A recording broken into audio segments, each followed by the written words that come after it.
હમણાં મેં એક અનુપમ ખેરનું ઇન્ટરવ્યૂ જોયું જેમાં એ કહે છે કે સક્સેસફુલ વ્યક્તિ જ તમને સક્સેસના પેરામીટર સમજાવી શકે. હું કે એમાં સ્ટ્રગલના દિવસોમાં જે લોકો સ્ટ્રગલ કરતા હોય ને એવા લોકો જોડે નહોતો બેસતો.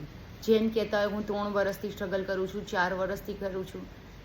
હું 8 વર્ષથી સ્ટ્રગલ કરતો હતો, પણ સ્ટ્રગલિંગ લોકો જોડે નહોતો બેસતો. એકલો શાંતિથી બેસતો, કાં તો કોઈ સક્સેસફુલ વ્યક્તિ હોય ને તો એના જોડે બેસતો.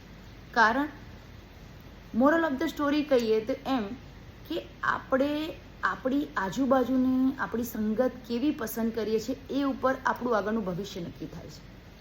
કેટલા પોઝિટિવ લોકો આપણી આજુબાજુ છે, જે નેગેટિવ લોકો હોય છે એમના વિચારો, એમની વાતો તમારા મગજ ઉપર એટલી બધી અસર કરતી જાય છે કે જે તમારું વર્તમાનને ભવિષ્ય પણ બગાડતી હોય છે.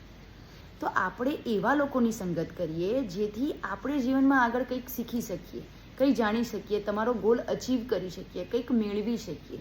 તો કંઈક મેળવવા માટે હંમેશા એવી વ્યક્તિ કે એવી સંગત પસંદ કરો કે જે તમને સારું માર્ગદર્શન, સાચું અને સચોટ માર્ગદર્શન આપે. એના નેગેટિવ થોટ્સ, એને નેગેટિવ વિચારો, એના ખરાબ વિચારો જે તમારા મગજ ઉપર હાવી ના થાય.